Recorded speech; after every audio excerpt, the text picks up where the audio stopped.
Nahuli na ang suspect sa pananakit at panggagahasa sa batang babaeng natagpuan sa ilalim ng tulay sa Cainta sa Rizal.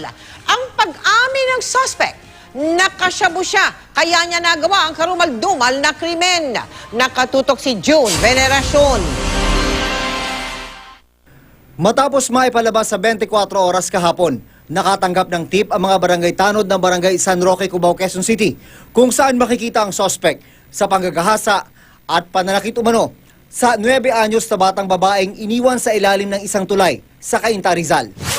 Naabutan ng mga otoridad ang suspect na si Pipito Tagal na natutulog sa tricycle. Wala akong alam sa panggagahasa na yan.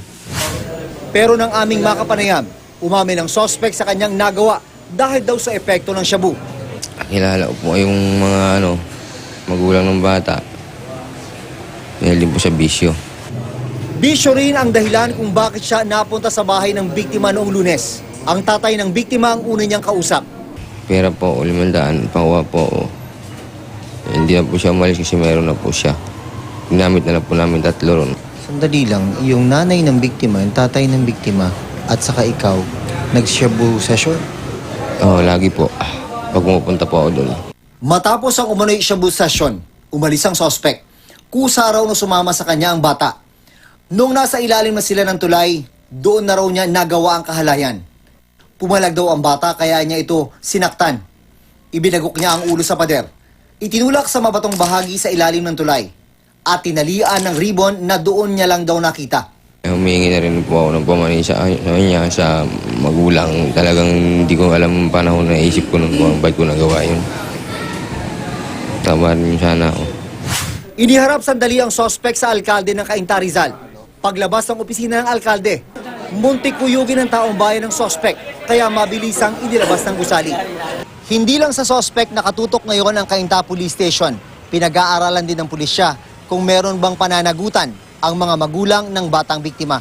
Kapabayaan ba o anong matatawag natin doon na yung magulang ang naging sanhi ng pagpasok ng suspect sa bahay nila. At nagtiwala yung bata dahil nakikita niya yung suspect na nakakasama ng magulang.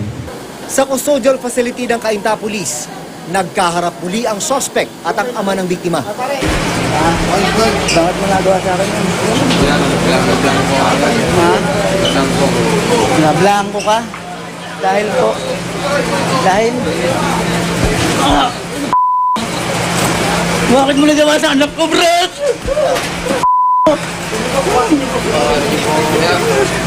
Sabi ng ama, 3 beses pa lang niya nakita ang suspect. Nasa bahay raw nila ito noong Lunes dahil may pinabebentang nakaw na cellphone. Pero wala raw drug session. Matagal na raw silang hindi gumagamit ng shabung mag-asawa. Hindi naman po kami pabayang magulang. Hindi po kami pabaya. 4 po ang anak ko. Nabubuhay po namin na maayos yun. June Veneracion, nakatutok, 24 oras.